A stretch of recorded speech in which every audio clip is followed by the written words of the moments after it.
Welcome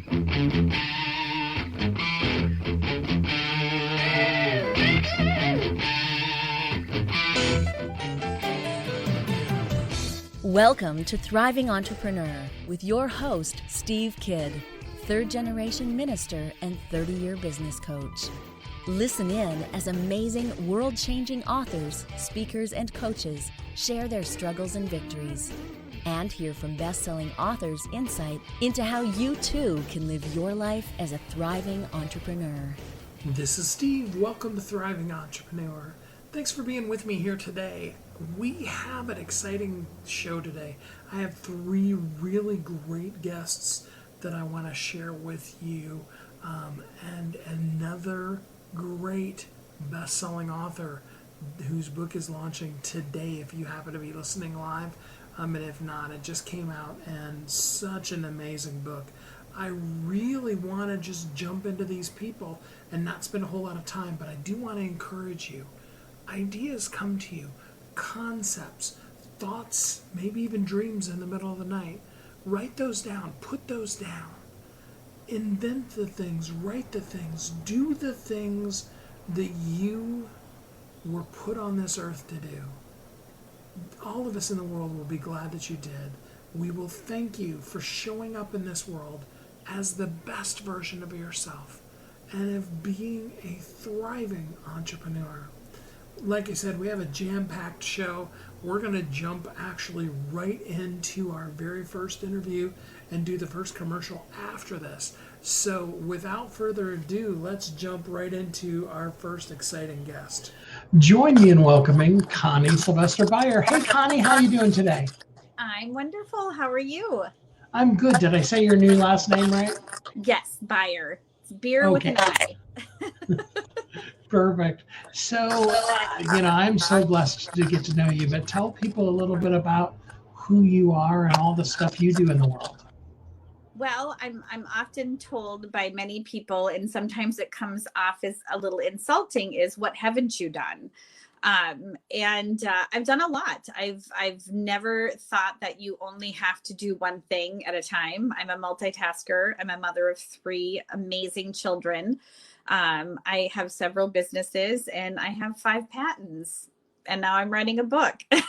So it is a little annoying, I suppose, when some people talk to me and go, literally, what have not you done? I've been an airline mechanic. I've owned a daycare. I've traveled the country selling my water rescue tool. And now I'm on task to be coming out with 3 more products. And I just opened an antique store just so I could have something fun to do. And last year you were running for mayor or something like that too, weren't you?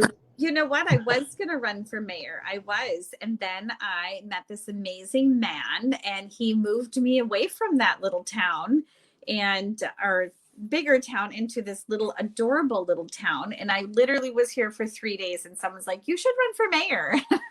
I just got here. That's awesome. You were on Shark Tank too, weren't you? You know what? I was not on Shark Tank. I was actually asked to be on Shark Tank back in the day when they first came out. But at that time, they took 5% of your company just for showing up. Even if you took a deal or you didn't take a deal. And at that time, I didn't have enough to give them 5% without getting a deal. And then Mark Cuban actually contacted me because I was one of those businesses he really wanted on the show. And he said that they were dropping that 5% take because they weren't getting companies like mine. And I told him it was too late. I'd already sold $430,000 worth of shares in my company, and I didn't have anything left to give him. And so I never went on Shark Tank. I definitely could have. It would have been a great introduction to our business. But I was on the Discovery Channel, though. That was really fun. I was thinking Mommy Armor was on Shark Tank, but maybe I was confusing with something else. Nope. I was on Fox News. So and that's kind of part of my book. That's how I found out about you and that I should write a book. But I was in the first ever Made in America conference in, I think it was 2019. It all runs together now with COVID, doesn't it? It's like, what year are we in? because I think we lost a year. And but I was at that conference in Indianapolis, and it was wonderful because it was where I really got to show my new product, Mommy Armor. And unfortunately, because of COVID, has kind of taken a back seat, but we will get back to it. Where they featured me on Fox News, and it was pretty cool. So Carly Simkus interviewed me and said I was one of the most influential people she'd ever met, or inspirational, excuse me, because I'm a mom, and all of the products that I come out with are somehow to save your kids or to make someone safer. One of my favorite Connie stories, if you don't mind telling us, is you had like $300 and a car, and you just jumped in your car. Tell us about that. Well, my company was failing, many ups and downs. Water rescue is not an easy company to break into because the industry really hasn't changed much. And the people who work in it are a stubborn little bunch, and I love them dearly. And most of them are now my friends, but some of them still are not. I developed a interruptive technology. Arm lock was a product that people didn't want to believe that it worked because it's so unbelievable. It goes on your arm, you pull the cord, and this huge blood pressure cuff attaches to your arm and you can't get it off. But my company wasn't doing well, and somebody had told me to start doing these 1-minute little videos. And I'll talk about my medical issues, why I'm not doing many videos right now, because I have suffering from eye disease. But anyway, we'll talk about that in a minute. But so someone inspired me to go out and show my product off around the country. And I had no money. And I remember taking $300 and gave my son a big hug. And I said, I'll be back. And I left for 7 weeks with $300 in my pocket. And I remember the first night I was driving, and I was like, well, if I can get to Texas, it surely should be warm enough I could sleep in my car. I got to Texarkana, Texas, or whatever it's called, and it was 35 degrees. I think it was warmer back in Minnesota. And so I called my son and I'm like, do we have enough money? Can I spend the night in my car, or can I get a hotel? And he's like, we have money. You sold an arm lock yesterday. You can sleep in a hotel. And I literally traveled half of the United States, so went straight down and all the way back up, and turned my company around. I met the most amazing people. I booked on 100 and some different distributors throughout the country. I sold arm locks. I had my car packed full of arm locks, and I just knock on the door and be like, hey, I'm Connie. This is arm lock. Let me show it to you. Can I show it to you? Can I come in to your fire department? And they let me. These people let this weird lady traveling in her car like a homeless woman all around the country and let me walk into their fire departments and rescue squads, and I sold them product. And by the time I got back, I think I had over $7,000 in our account, and I left with 300. Your book is called Divinely Guided. Tell us a little bit about what inspired that and what the book's about. Well, when I started this product, I had no intentions of selling or manufacturing or patenting anything. I was on a vacation with my now ex-husband, and I was on this vacation in Seattle, and he had sailed for years up in the Bering Sea, and we were visiting with his cousin and some other sailor friends of his.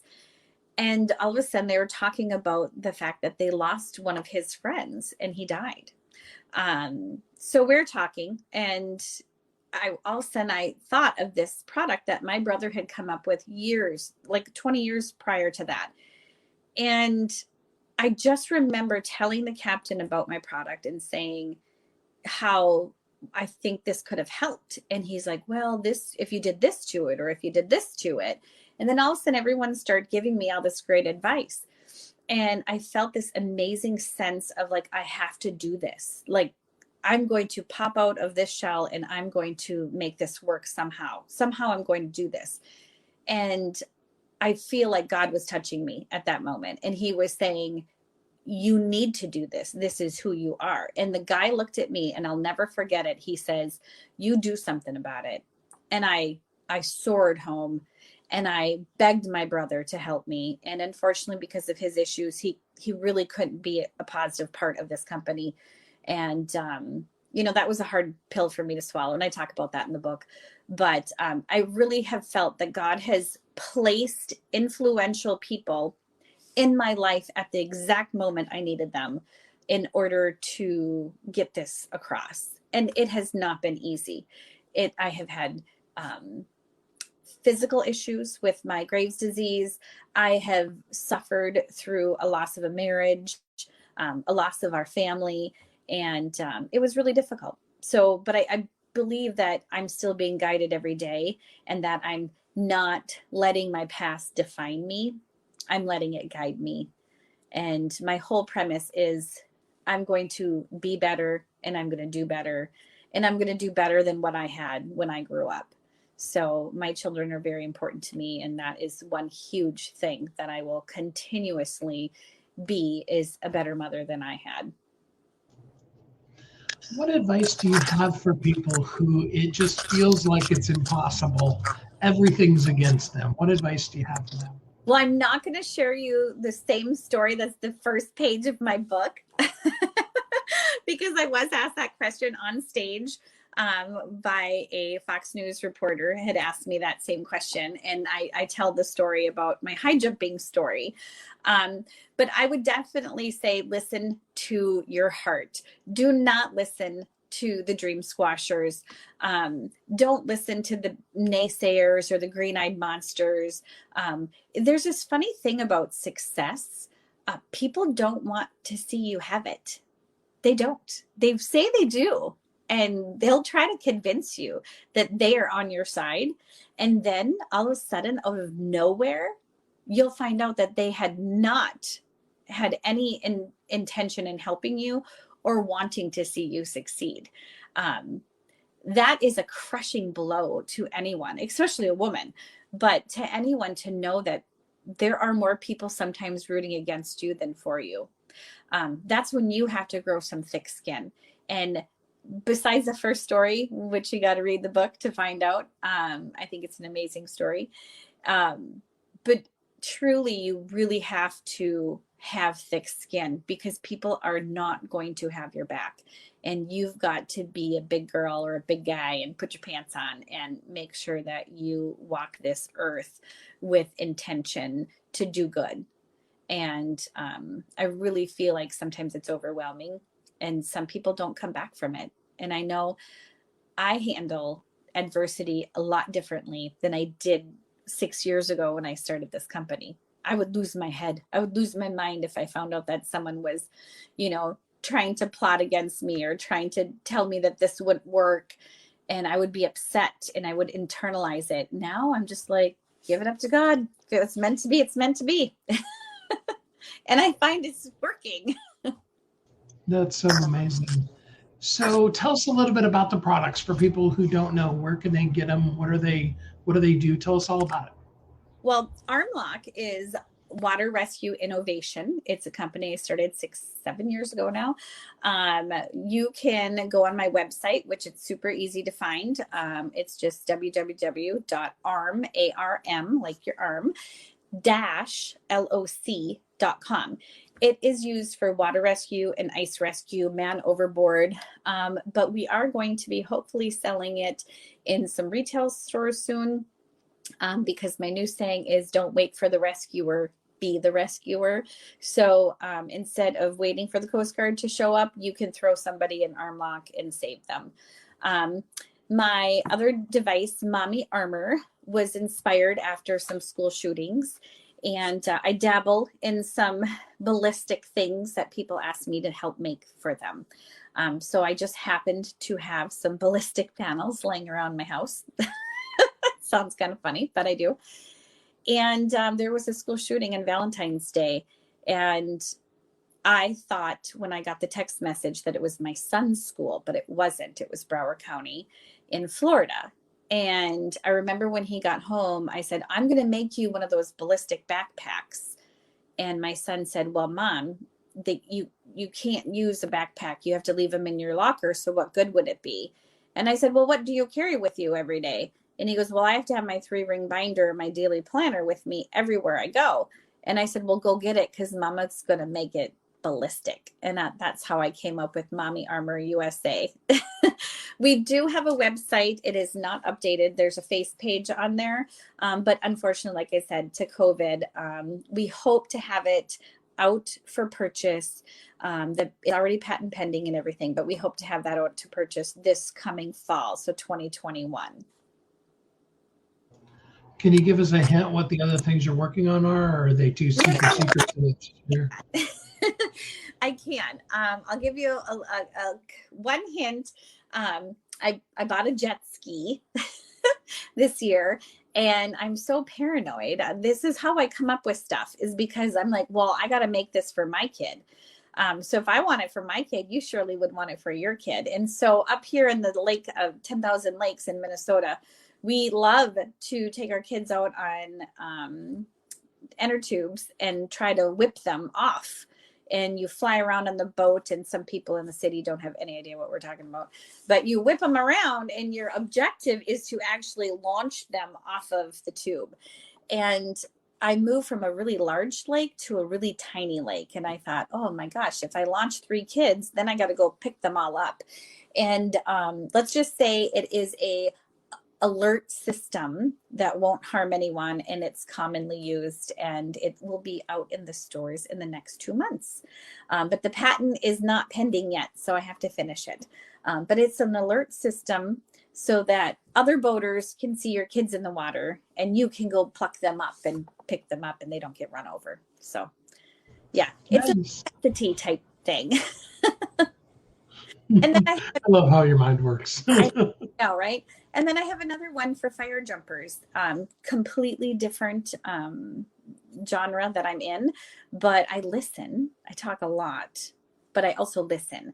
And so when I'm listening to firefighters talk about what they need, I came up with a fire blanket that will be better served for them when they are fire jumping into like California and the mountains. And if a fire goes over them, it's a blanket that will stay in place, and they can protect themselves with it.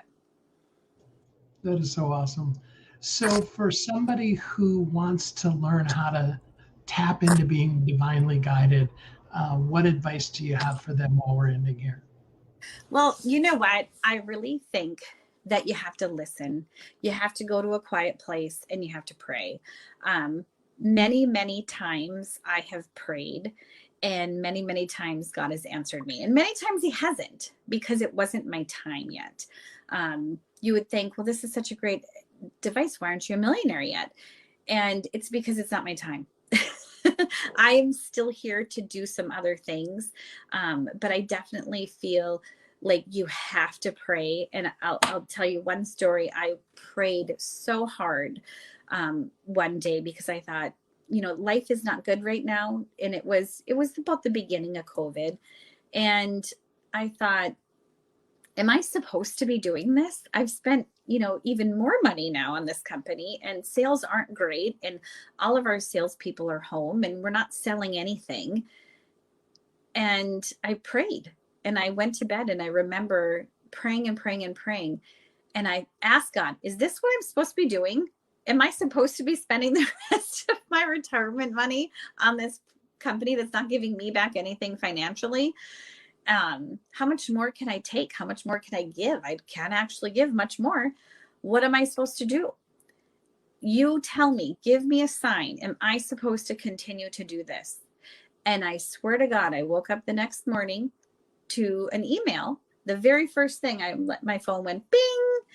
And I woke up, and it was the Fergus Falls Fire Department telling me that they saved a woman with my product that night in a water rescue. She had gone down this river, and it was a very swollen river. They'd had a lot of rain, and she got turned over in her kayak, and she was stuck in a downed oak tree on the shore of the river. And it was a swift water rescue. And a lot of people say my product won't work in a swift water rescue. Well, guess what? It did. And God made it happen. And that was my sign that maybe I'm not supposed to be a millionaire. Maybe I'm just supposed to make life-saving products. And there are people on this earth walking right now because I did it, even though there were more people rooting against me not to do it. That is so awesome. The book is called Divinely Guided, A Journey of Building a Life-Saving Business While Saving My Own. It is by Connie Sylvester-Beier. And I am just so grateful to have you on with me today. Thanks so much for spending some time with us. And again, how can people get in contact with you? Well, they can just visit me on my website. It is www.arm, A-R-M as in Mary, -LOC as in Charlie.com. Or just Google Connie Sylvester-Beier, because guess what? Amazon pops up. I did it this morning. And it's only the first chapter of my story. So I definitely have 2 other books that I'll be writing with you guys and getting that out there. I did have a girlfriend read my book before we published it. And I said, well, give me some advice. And she goes, I just want more. And I'm like, well, that's a good problem to have. She goes, because I know you and I know that you're tough as nails, but I know there's so much more. And I said, well, it's a short book and there'll definitely be more. And so I'm excited to continue to work with you guys. And I thank you for all your help. Thanks so much for being with us. I really appreciate you. Awesome. Thanks. Have a good day. Connie is so amazing. I hope you will go to Amazon and get her book, that you'll check out the arm lock system, and that you will engage with Connie. She is somebody you want in her life, and her book, Divinely Guided, is most definitely a book that you need on your shelf. We are going to take a quick commercial break, and then we'll be right back here on Thriving Entrepreneur.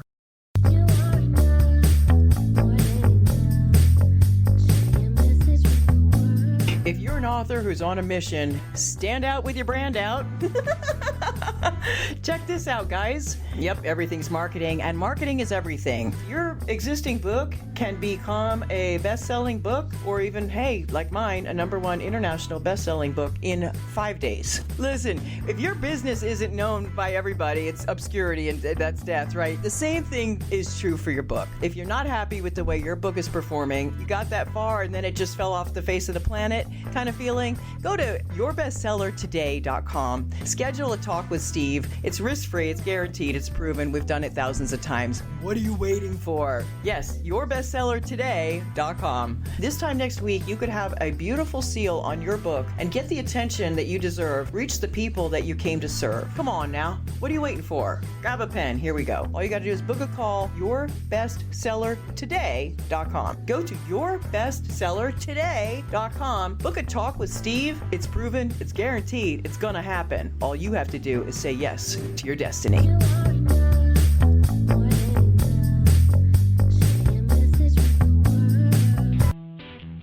Welcome back to Thriving Entrepreneur.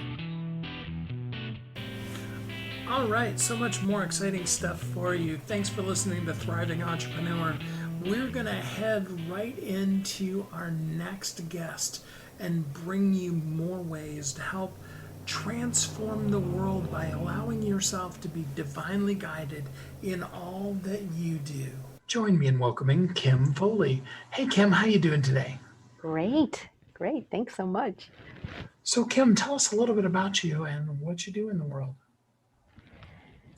Well, I've been known for my training in how to teach people how to do broadcast quality video production and media training. I've also been a television stylist for many, many years. And so all of those things converged when COVID hit, and I was no longer able to have people here in my studio for training. So I realized that when people are on these virtual meetings, it's the exact same thing as being on the Today Show or CNN or testifying before Congress, all the things I help people do.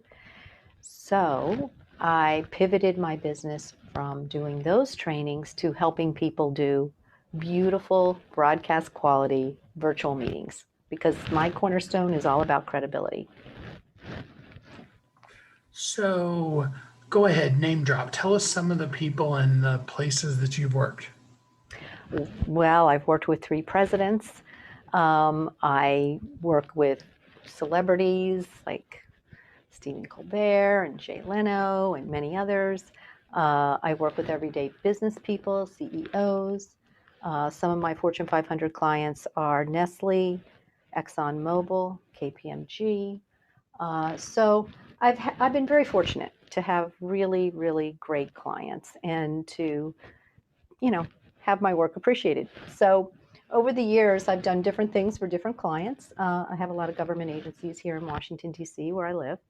And so it was very exciting to help them pivot because, just like all of us, everyone had to jump onto Zoom or WebEx, and very few people were prepared. Very few people knew how to make themselves look credible in terms of background and lighting and sound and getting the best internet connection. All these things were very tricky for people. And so when I realized how important this was, when I told my clients I could help them do all of these things, and everybody was on board and excited and had me train their team, I then realized that there were a whole lot of people out there who probably weren't going to be able to afford me. So I wrote a book, Virtual Meetings with Power and Presence. And I wrote that book this summer. It's based on all the things I talk about in my webinars and in my training, and people can get actual visuals of what to do and what not to do in the book. So it's very, very helpful, and it's gotten some really great reviews. So how do we show up the way we want to, or maybe even should show up in a virtual meeting?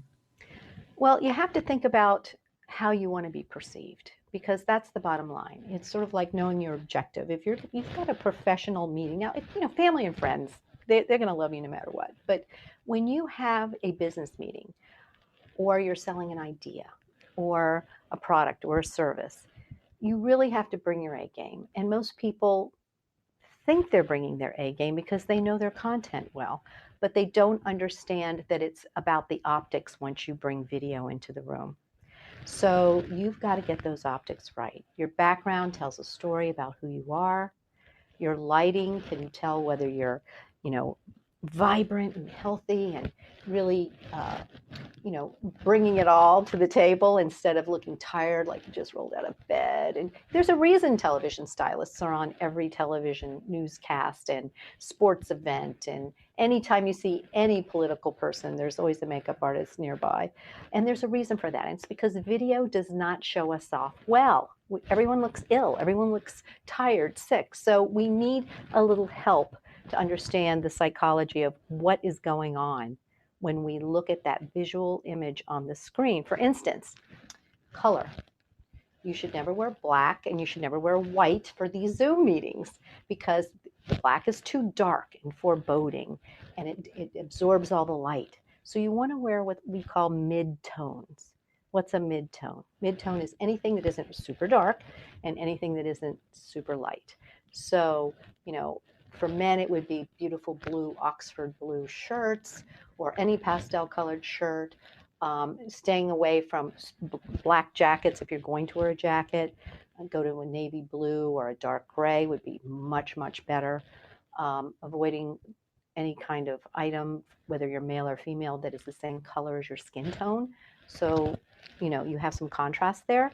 And also remembering that you don't want to disappear into your background. So if you're in front of a white wall and you wear a white shirt, you're really not going to have a lot of presence. So we want to get people wearing mid-tone colors, really important. And it's something most people would never know anything about, but it's something we do for people on camera all the time, is get them in solid colors that are the right tones.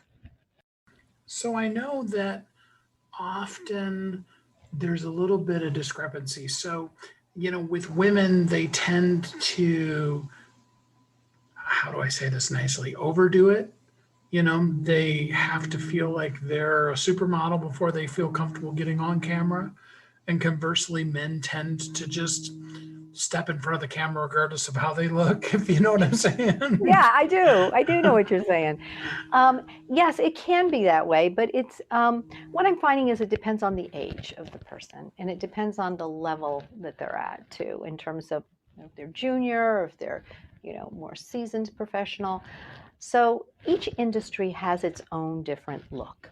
And what I want you to think about is you're showing up at a meeting and you're sitting across the table and you're talking to someone. That's what it should look like. You should be framed in a way that looks like, your camera's eye level and there's not a lot of headroom and you're not standing too close. You're stepping back so people can see some body language. And all of these things help you look more professional and like you really are sitting across the table having a conversation. And, what I want women to know is that a little bit of makeup is great because it does give you a little more color, makes you look better on camera, but you don't have to be perfect, like you're saying. And you should definitely play down the jewelry. Anything to do with anything sparkly or necklaces or earrings that are too large, this is not the place because people are not seeing you as a whole person. They're just seeing this little tiny snippet chest up of you. And so we don't want anything that's going to take away any attention away from what you're saying. So people should not be noticing what you're wearing. It should be complementary to the background and to your skin tone, but it should never, ever distract people. And so play down the jewelry, do wear a little makeup, fix yourself, but don't worry about being so perfect. And for men really need to shave. There's this whole thing with, well, I'm home now, I'm not going to shave. And so, usually unless you have a very well-kept beard, it looks like you've been out camping for a while. So, groom that beard if you've decided to grow one during COVID, and make sure that it looks like it's intentional. And this is, something you're doing on purpose and not just letting it grow for the heck of it. So, men need to make sure that they're putting on a pressed collared shirt. I mean, it all depends on the business that you're in. If you're in tech or if you are in consulting or if you're in finance, you're going to have to wear different things based on what is credible, what makes you look like the expert that you are. And that's the question you need to ask yourself when you get up in the morning and you're going to do any kind of online meeting is, what's going to make that person believe in me and trust me? And that's how you should make your decision about what to wear and how you're going to interact online. So what would you say is the biggest mistake you find people making, that really sabotage themselves? There's so many, Steve. There's so many. Just pick your favorite one then. Well, let's start with the most important one. If your internet connection is not good, and internet connection is not as fun to talk about as all these other things, but let's face it, if you have everything else right, your angles, your lighting, your framing, and everything is great, but your internet connection isn't optimal, the problem is you're going to freeze up and people aren't going to be able to hear you. It's going to be very distracting in the meeting, whether you're doing a presentation or one-on-one. You've got to learn how to reboot your router, and you should be doing it regularly, because what the engineers at Zoom and WebEx have told me is that people don't close out their apps, they haven't rebooted their computer, and they haven't rebooted their router in some time. And it turns out if you go reboot your router, which simply means taking the cord out of the back for 10 seconds, this is the power cord, and then sticking it back in, it's as simple as that. If you're using Wi-Fi and you're not doing this regularly, your internet speed is going to be very low. And it's very easy to test your internet speed. I tell people how to do that in my book for free. And the reality is you can really blast up your internet speed just by rebooting your router, which is pretty cool to know. And I never knew that before. None of us really needed to bother with any of that before all this streaming was taking place. But now that so much streaming is taking place, there seems to be a bottleneck thing happening with the router. And when you do reboot it, all of a sudden the speed goes up from maybe 25 to 80. So megabits per second. So it's a huge jump. So those are the things that can really make a huge difference in the quality of your meetings. And some people are having really important meetings and they need to make sure they're getting this right. And the internet connection is where it all begins. And then from there, all the optics are what I like to get into. Absolutely. So, let's face it, we've all always thought business meetings were boring, right? But what are the kind of things that we can do that can add some excitement to, especially a virtual meeting, you know what I mean? Because I think we take them a little bit too lightly anyway. What can we do to, Well, first of all, I think that people shouldn't have a video meeting when they can have a phone call or an email. That's the first thing. And I think everybody would really agree with that. Just because we're home now, we don't have to have every meeting being a video meeting. But there are times when you must have a video meeting. For instance, people need to check in with their team and make sure they're doing okay emotionally. And the only way to do that is to look at that body language. Look at what people are doing when you're on these Zoom meetings and read the body language. Find out if the eye contact's poor, if they're slouching, if they're rubbing their head, and all of the signs that tell you that they're struggling. And so you can reach out to them. So that's, super important. So I think that what people need to do is really pay attention here and decide when they're going to have a virtual meeting and when they're not going to have a virtual meeting. And the other thing that really makes a lot of, if you're going to be doing a presentation or talking to your team, stand up, get your computer eye level, put it on some boxes and stand up. And when you stand up, the way you talk, and you're not locked down to a seat, you can use your body language, you can use your hands. You can tell right now that I'm standing because I have high energy when I'm talking. When I'm sitting, I'm locked down and I can't use my hands and my shoulders and my head. So stand up and let that energy flow. Stand back and let people see you from waist up shot so they can see your arms and they can watch you move, and you can shift your weight from one hip to another, and you really get people engaged when there's movement. So that's one of the tricks I've learned personally, is to stand up during my meetings. And at the end of the day, I don't have a backache. I have so much more energy than when I used to sit all the time. And so changing to standing has changed everything for me.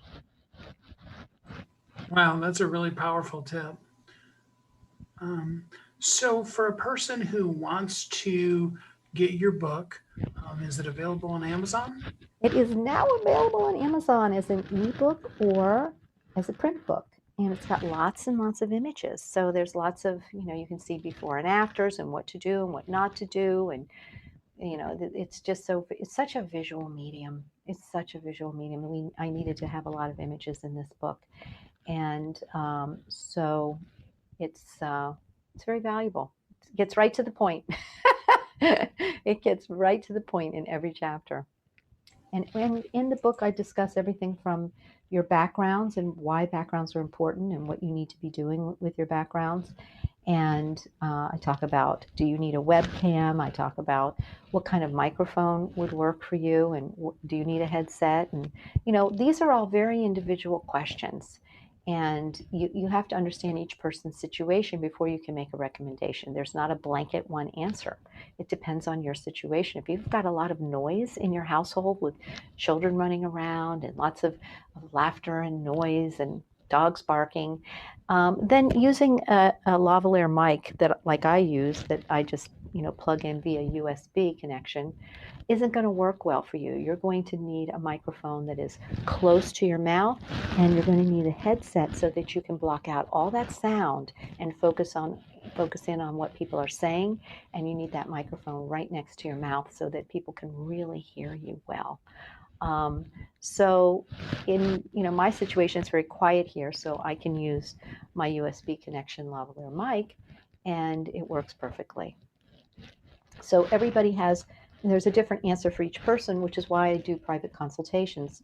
Companies hire me to train the CEOs and the leadership and management teams individually, because each person I'm making real-time changes. I'm like, go to another room and bring me a light. Bring me 2 lights. Bring me a lamp and a desk light. Let's put it behind your computer. Let's see how we can get more light on your face. Let's see what works best. Okay, your computer's too low. Go find me another stack of books. Okay, and eventually by the end of the hour, people are like, oh, this is what I'm supposed to look like. And it's very exciting for them because now they see themselves brightly lit and the framing is correct, and get them to stand up.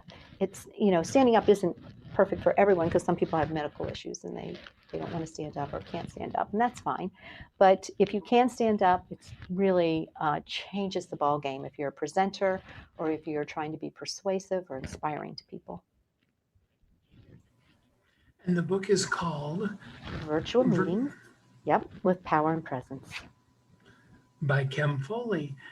Kim, I appreciate your time today and all your expertise. If somebody did want to engage you for their company, how would they get in contact with you? Really easy, Steve. It's kimfoley.com. Go to Perfect. kimfoley.com, and my email is kimfoley@kimfoley.com. So very easy. All right. Well, Kim, thanks so much for spending some time with us on the show here today. Oh, love it. Thank you so much. Bye-bye. So many great tips and things to help us be able to present who we are to the world so that we can make that difference to the world. I feel like you were guided to be able to hear this section, this interview, to be able to help you better present who you are to the world so that you can live as a thriving entrepreneur. Here comes another commercial break, and then we'll be right back here on Thriving Entrepreneur.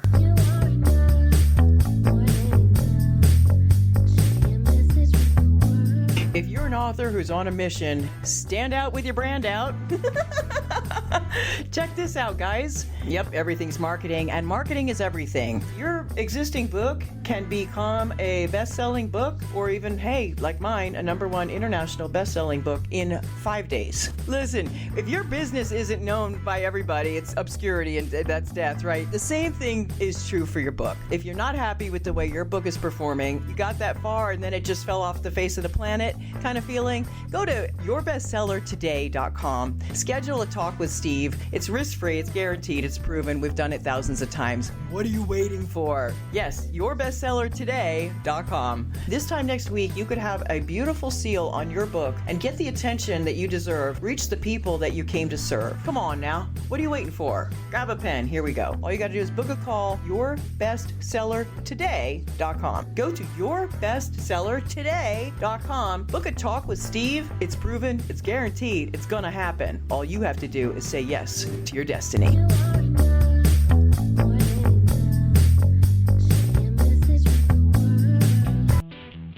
Welcome back to Thriving Entrepreneur.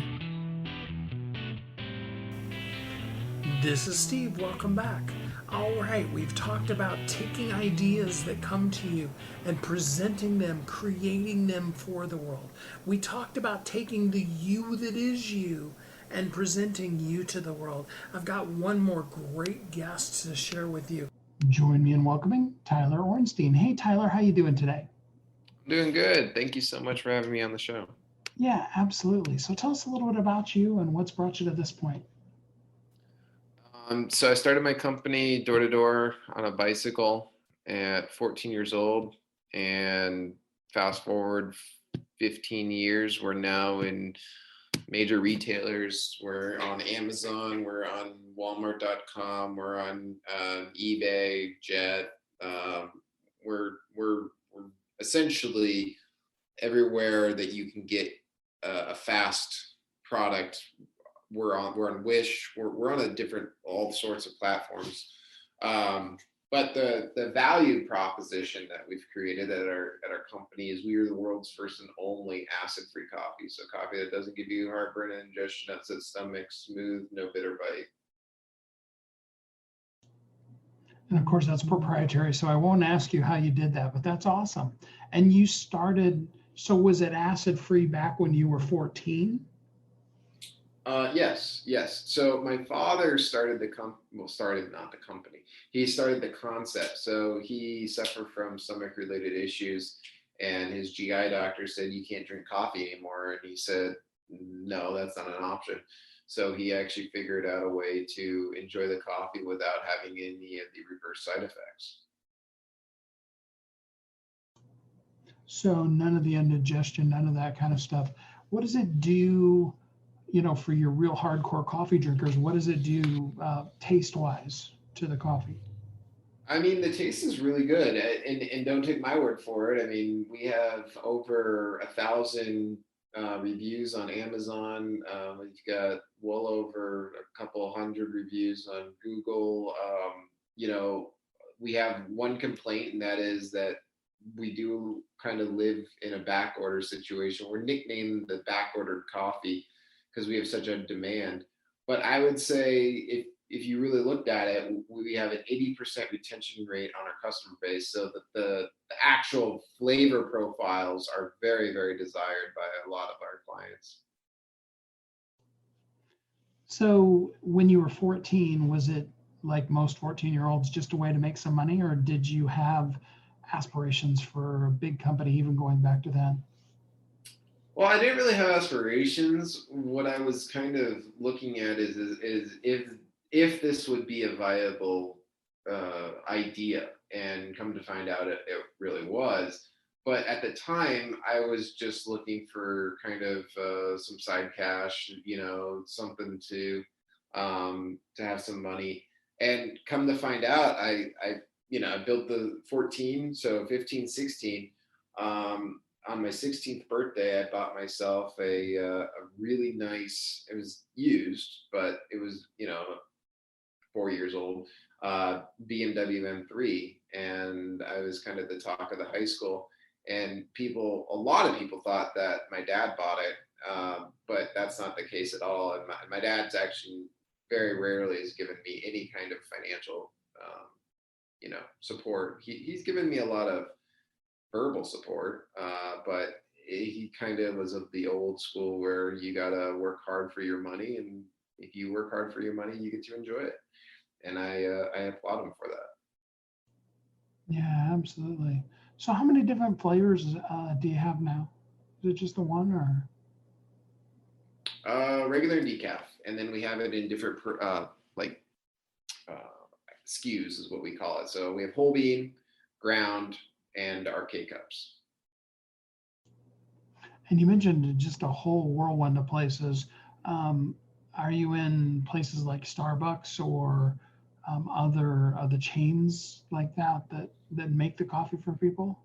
No, we're not in any coffee shops. Our real bread and butter was grocery retail, and we've done very well with it. It's packaged ready product, so we're not looking at bulk coffee product, and this is retail packaged, so it's ready for high-end retail. We were going to get into Sprouts and Whole Foods this year, but because of COVID, things really got pushed back and kind of put under the rug. And hopefully we can get over the hurdle of 2020 and see the light in 21. So what would you say was the biggest challenge that you faced in growing the business? The biggest challenge would probably be that you don't know what you don't know. A lot of people start companies thinking that they have a plan, or they have an idea, or they have a business plan like we did. It kind of just goes by the wayside when you really look at it, because unfortunately, if you had everything go to plan, then everyone would be a multimillionaire, right? But that's never the case, and for anyone to think otherwise is just foolish. We worked very, very hard on building a concept, and that concept was what we kind of used as a springboard to improve our customer base. And I look at it this way: if you don't build your customer base day over day, year over year, then you're going to be a failed company very shortly. The only thing that you look for, and not even money wise, I mean, money is obviously the outcome, right? But you need to have customers, you need to have fans, you need to have support group. And that support group will support your company, and that support group will actually fund you. And it's very important that you learn that. A lot of business owners that are startup capital or whatever, they think it's all about money, and in my book, it's really not. It's all about the product, and it's all about the customer service. That makes total sense.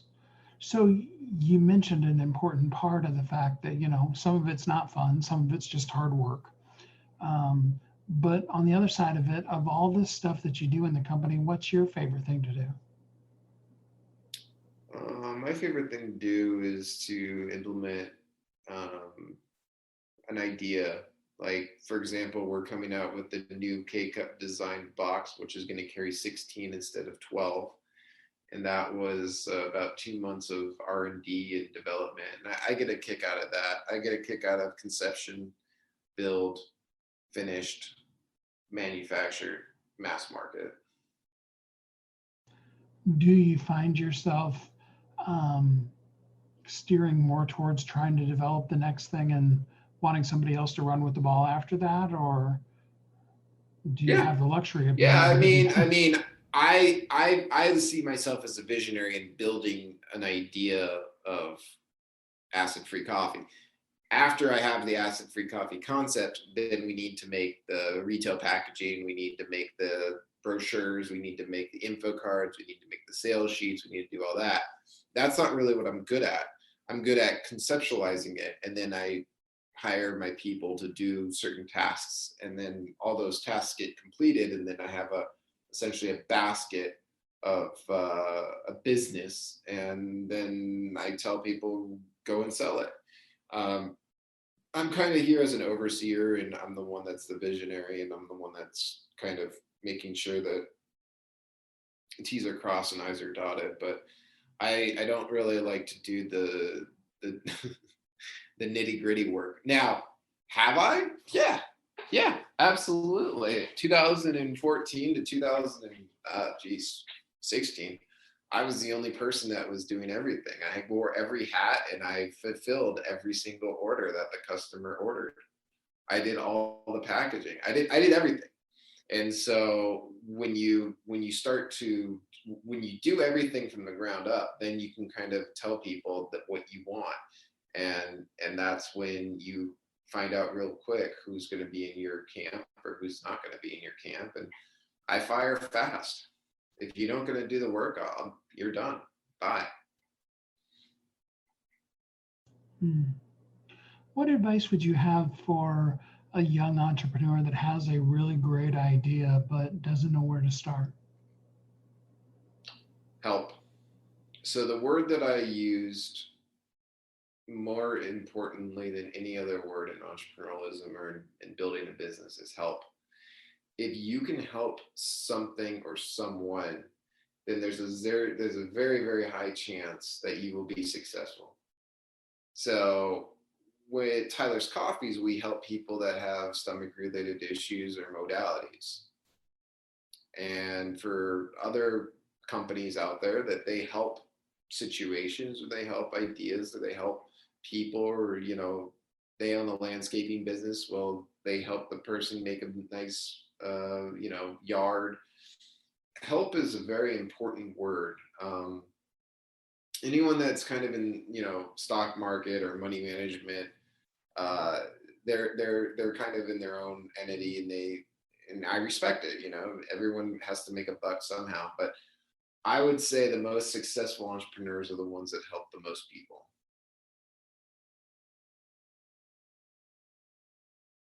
That makes total sense. So if you could talk to the younger version of yourself, you could go back in time and talk to the 14-year-old version of yourself. What do you know now that you wish you would have known way back then, start now? I would probably say stay the course even though you want to quit. That's powerful. Yeah, I would definitely say stay the course. It's very difficult to succeed. It's very easy to fail. I mean, that's just the reality of life. I didn't make the rules. I just live by them, right? You just play within the guidelines of what you're given. To fail is very simple. To succeed is extremely hard. And when you are looking at, an analogy would be you're looking at a 40-foot wave that's about to crash on you. It's very difficult to think that you want to keep going out into the ocean and enjoying it. But at one point you get really good, and then that 40-foot wave looks like a lot of fun because you can surf it. That's the reality of business. Is if you don't go into business thinking everything's against you and you're going to fail the next day, then there's a very, very, very high probability that you will fail. But if you go into business, knowing that you could fail at any moment, there's a very, very high probability that you won't fail. The reason why is because you're looking for the horizon. You're looking at what is coming upon you that you can kind of negotiate through. Mm-hmm. So at this point now you're 30, if I understand correctly? Yep. And you've been doing this for a while. What's your next? What would you like to do with the listeners? Do you want them to just go out and buy some of your coffee, or are you starting to do coaching now, or what's next for you? Yeah, absolutely. It's really important that you guys look at a healthy coffee. There's low acid out there, and they're kind of the knockoff of Tyler's because we're the original. But if you guys suffer from stomach-related issues, heartburn, indigestion, upset stomach, there's a very high probability it's your coffee, and you might as well just try it. A lot of customers have tried our coffee one time and swear by it now. It's kind of a prescription, not a subscription, is what they say. Not me. That's what they say. But yeah, tylerscoffees.com. Actually, right now we have a Halloween special, so I don't know if this is airing soon, but if it is, you can get 31% off, which is phenomenal. Or if it's airing after Halloween, you can go to tylerscoffees.com, use Tyler 2020, all lowercase, Tyler 2020, and get 20% off. That's awesome. Well, Tyler, I really appreciate your story. It's very inspirational, and I appreciate you spending some time with us on the show here today. Yeah, I really do appreciate it, Steve, and thank you so much for your time, and everyone out there. Whoever wants to be an entrepreneur, I say the most important thing is don't have one foot on the boat, one foot on the dock.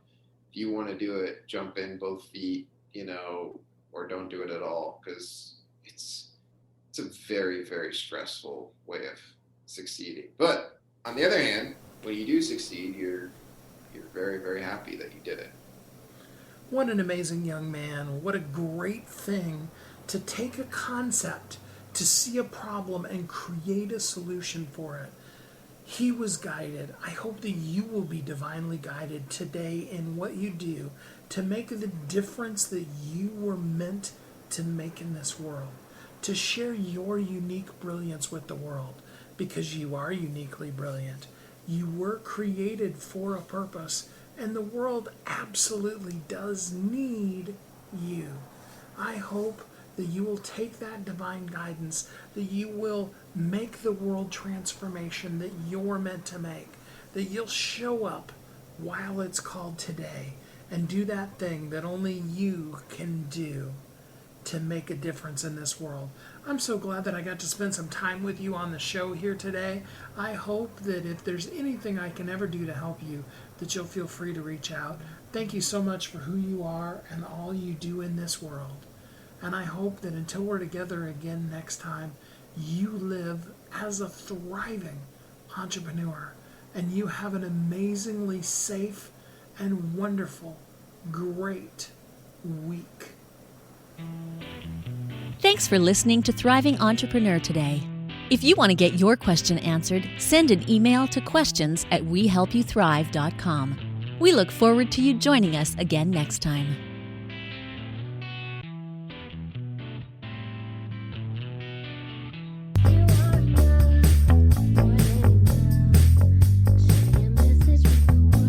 If you're an author who's on a mission, stand out with your brand out.